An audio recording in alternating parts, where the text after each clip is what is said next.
Hello നമസ്കാരം. കിഷ്കിന്ധാകാന്ഡം എന്ന ചിത്രത്തിൻ്റെ ഒഫീഷ്യൽ OTT റിലീസ് അപ്ഡേഷനാണ് ഇന്നൊരു വീഡിയോ ഭാഗത്ത്. വീഡിയോയിൽ മുൻപ് വീഡിയോ ലൈക്ക് ചെയ്യുക, ചാനൽ സബ്സ്ക്രൈബ് ചെയ്യുക. നവംബർ മാസം ധാരാളം ചിത്രങ്ങൾ OTT റിലീസ് ചെയ്യുന്നുണ്ട്. ചാനൽ ഭാഗം പരിശോധിച്ചാൽ ആ വീഡിയോയ്ക്ക് നിങ്ങൾക്ക് കാണാൻ വേണ്ടി സാധിക്കുന്നതായിരിക്കും.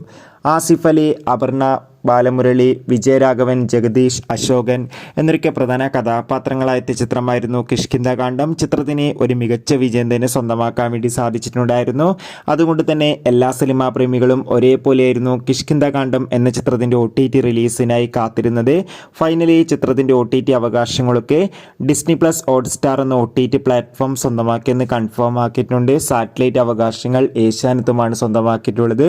കിഷ്കിന്ധാകാന്ഡം എന്ന ചിത്രം ഈ വരുന്ന നവംബർ മാസം 19-ാം തീയതി OTT റിലീസ് ചെയ്യുമെന്ന് ഒഫീഷ്യലായി കൺഫേം ആക്കിയിട്ടുണ്ട്. എന്തായാലും കാത്തിരിക്കാം ചിത്രത്തിൻ്റെ OTT റിലീസിനായി. ചിത്രം കണ്ടവരുടെ അഭിപ്രായം കമൻറ്റ് ചെയ്യുക. കൂടുതൽ സിനിമാ വാർത്തകൾ പെട്ടെന്ന് ലഭിക്കാൻ വേണ്ടി നമ്മുടെ ചാനൽ ഇപ്പോൾ തന്നെ സബ്സ്ക്രൈബ് ചെയ്യുക. അടുത്തൊരു വീഡിയോയിൽ കാണുമ്പോൾ ഏവർക്കും ബൈ ബൈ.